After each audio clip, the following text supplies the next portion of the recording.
Welcome to St Michael's Square. It would be a place very familiar to the Pilgrim Fathers because this is where the town fish market was held. And of course the Pilgrim Fathers would have come here to buy fish for their voyage. It would have been dried cod to preserve it for the trip. But ironically, the fish would have probably come all the way from Newfoundland in the first place, as fishermen went out from here and fished that stock out in the New World. The other place that they might have visited while they were here is a little cottage which was just down from Tudor House, the building behind me. Now that cottage was lived in by a man called S.A. Whittiff. S.A. Whittiff was a shipwright, and one of the ships he built was called the Speedwell. And moored out in the harbour were two ships which were due to take the Pilgrim Fathers to America. The larger, the Mayflower, and the smaller and not so seaworthy Speedwell.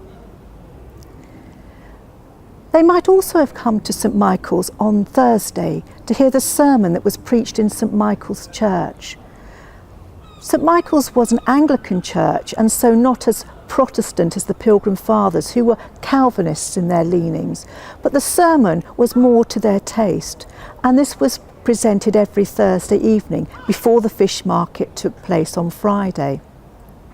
In fact, things got so bad that people complained about the smell of the fish and the rowdy locals as they were trying to listen to the sermon inside the church.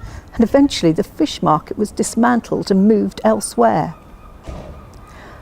Why did they have their fish market on the Thursday and the Friday? It was because Friday was a fish day, and so people would be buying their fish on Thursday to eat on Friday. And even after the Reformation, that was still common practice. Of course, in a port like Southampton, they were very lucky because they had plenty of fish to choose from.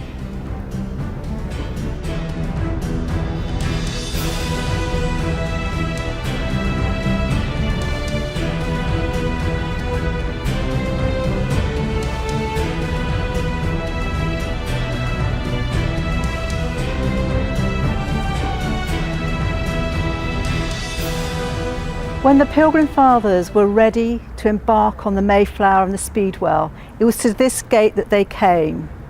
They'd spent 2 weeks in Southampton, requisitioning food and stores to put on the ships to take them on this voyage across the Atlantic. And this is what they thought would be the last bit of land that they would see before they reached the New World. They'd been encouraged to go on this voyage by their pastor, a man called John Robinson, and he sent them a letter to hopefully make them feel happier about going and to give them the courage to take the voyage. And in it he wrote, "And the Lord in whom you trust and whom you serve, even in this business and journey, guide you with his hand, protect you with his wing, and show you and us his salvation in the end, and bring us in the meanwhile together in the place desired, if such be his good will."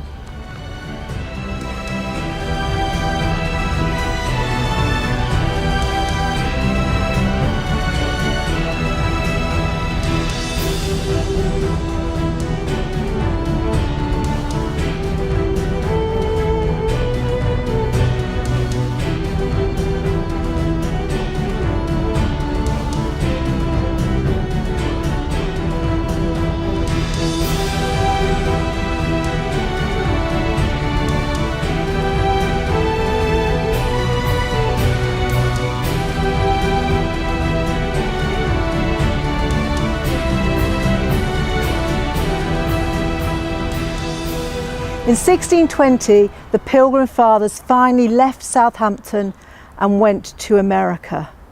But it was nearly 300 years before a memorial was put up to that voyage. That was because when they left, they were just another group of people trying to make a life in the New World. What made a difference was that in the 19th century, a document was found called the Compact. And this was where the Pilgrim Fathers had set out the reasons for their voyage and how they were going to live in their new colony. It was a fantastic piece of archival material, and it then set them aside from all the other travellers that had gone to the New World in the 15th, 16th and 17th centuries. In 1913, a memorial was finally put up to that famous voyage here in Southampton. The reason it had taken so long was because until they found that archival document, no one was really aware of the Pilgrim Fathers. But the 19th century had been very significant.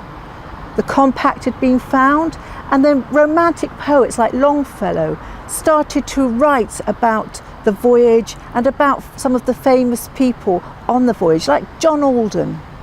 He was a Pilgrim Father who had joined the Pilgrims here in Southampton, and it's thought that he might have been the son of George Alden, who was a fletcher and bow maker living on the High Street.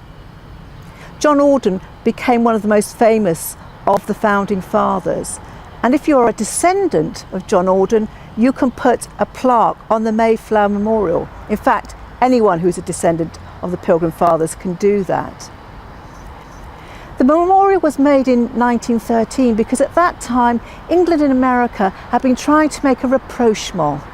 After the wars of the Revolution and the War of 1812, things had been a bit frosty between England and the United States. But by the end of the 19th century, they were becoming allies. And Southampton was in the forefront of that rapprochement. It was from here, the gateway to the empire, that ships left and went across to the United States. And Southampton had become a major passenger port. For that reason, they wanted to cement that new alliance by making this memorial.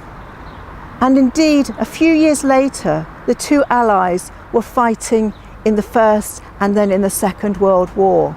And so other plaques have been put on the Mayflower Memorial, including one that commemorates the D-Day landings and the hundreds of thousands of American troops that left from Southampton. So hopefully we've whetted your appetite to find out more about the history of Southampton and the Pilgrim Fathers. And in 2020, we will be putting on many special walks and events to commemorate what will be the 400th anniversary of their sailing. So be sure to check our website or sign up for our newsletter so you'll be kept informed about upcoming events. We look forward to seeing you.